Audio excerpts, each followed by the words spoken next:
everybody. My name is Cameron, and I will be walking you through my note-taking class. I've been teaching ESL classes for almost 3 years now, and I work with lower, intermediate kids.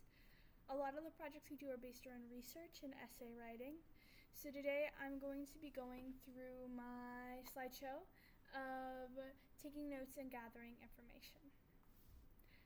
I do not have students with me in the class right now, so I'll just be acting out. I also would usually do a class standing, but there's no good way to be able to look at the presentation and record so everyone can get the information. Okay, welcome everybody. Welcome back. I hope you guys are doing well. Let's stand up and greet. The students would greet. Hello, teacher. Say hello. I'd say something like, okay, let's start today with a warm-up. What was the last thing that you read in the news? What is the last thing you read in the news? Please discuss with your partners. The students would talk for about 5 minutes, and then we'd go around the room, and each group of students would share. Typically, the whole process takes about 8 to 10 minutes. And then I'd say, okay, guys, we've been talking about and learning how to take notes. We've been watching videos and learning new information, and we've been collecting information and data. Today, we're going to talk about the best way to organize our data for our essay writing. So here's how to take notes and gather information. So our warm-up. If you could make any problem in the world disappear, what problem would you get rid of? Our students talk about SDGs, so we have gone over extensively what all the SDGs are and what they do, so students should already be thinking about the problems in the world and the ones that they're interested in for their large year-long project. Students will share. Okay, today we're going to learn how to take a note. It can be rather hard to know how to organize information, so today we're going to learn some good techniques to take notes. As our project becomes more difficult, we're going to need to take notes to gather research and important information. We're going to be doing research papers, and you'll be going to Singapore to share your ideas with other students. We want to make sure that we can look back on the information we've collected this year, next year. So let's look at some easy ways to organize and go through our information. We're going to learn about a thing called Cornell note-taking today. Let's watch a short video.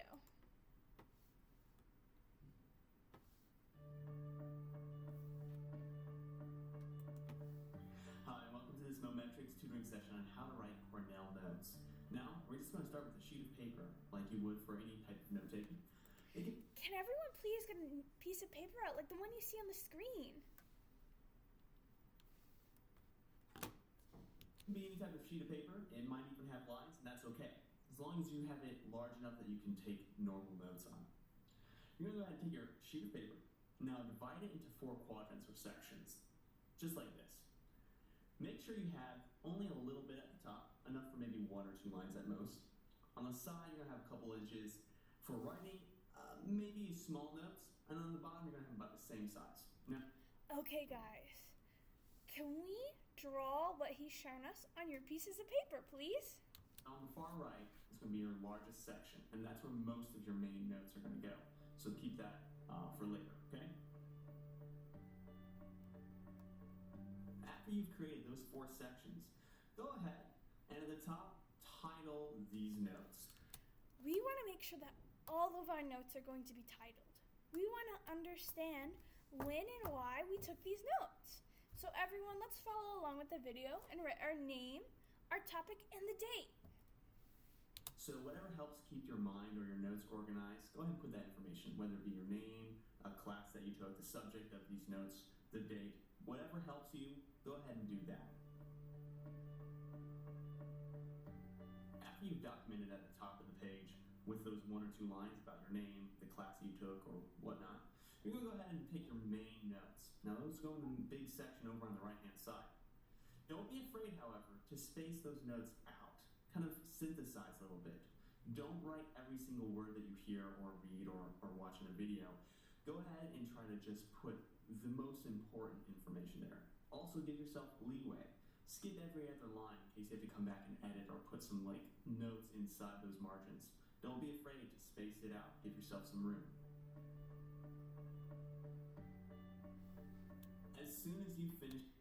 So it's really important that we're going to use this large section here to put our main ideas. So these are the things that you're thinking while you're writing, or while you're watching or reading your research.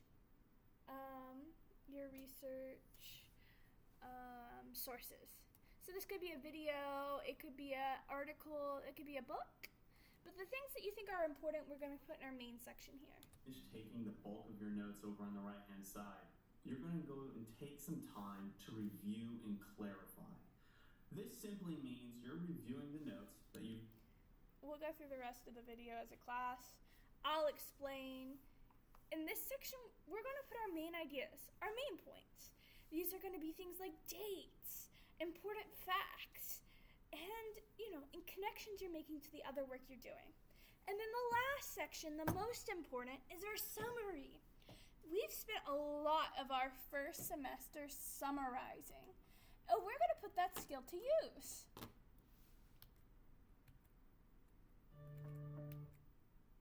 Okay, so everyone should have followed the directions in the video, but we'll go over it again.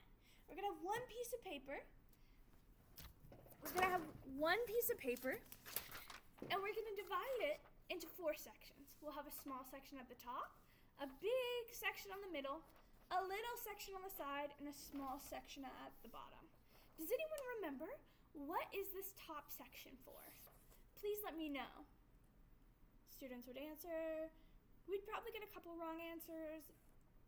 Third, second kid will give us the correct answer. We'll do the same for each section. Okay, now we have the big section. What do we need to put in the big section? Does anyone remember? And we'll walk through again what needs to be put on the Cornell notes and how to take the Cornell notes.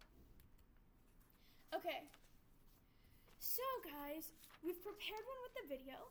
Let's prepare another note for some of the videos we're going to watch later today.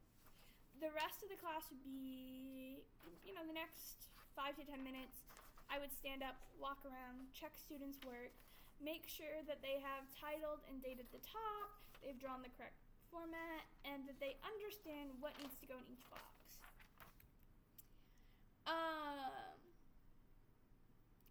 I will also make clear here, we have 3 sections here. One for your notes, one for anything that's difficult, and one to summarize. Okay? The summary is going to be at the end. We are not going to summarize while we're watching the video, but we'll have time at the end of class to be able to write down your thoughts and summary of what we've seen today. And we're going to watch a video and take notes. So we have several STG videos that we'll watch. We probably watch several times. Usually, at first, I like to play the video normal speed without subtitles. The students don't get a lot out of the first viewing, but typically we watch again, half speed with English subtitles, and students get a lot more. They'll probably talk to their friends, they'll fill out the paper, the top, this section, leave the summary blank, we'll watch a second video, and then we'll summarize. And I'll walk the students through a summary. We've summarized in the past. So next we look at their past homework. Oh my gosh, guys. So can you guys pull out last week's homework? Yes, last week we summarized the story of the 3 pigs. Does anyone remember the parts of a summary? What do we need? We need the main ideas, plots, characters. Yeah, that's great.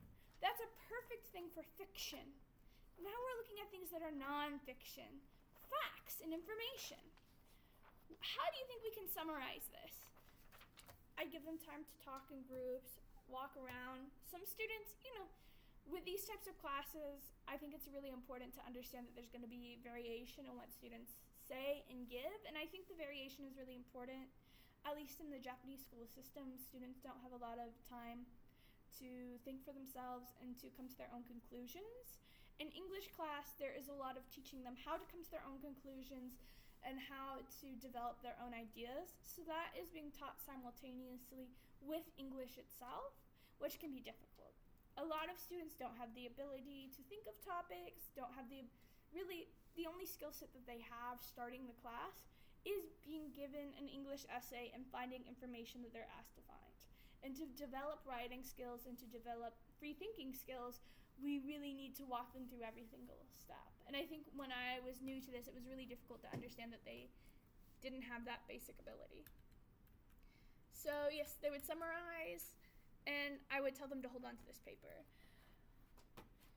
In a couple weeks, we do a rather large PowerPoint project, or we do a rather large poster board project before the students are expected to do a year-long project in which they travel to another country to give a presentation to a university, which is quite high level for English. And I know most students aren't at that level, but and my students, to be honest, starting their first year of high school, aren't at the place to be able to give a speech in English fluently.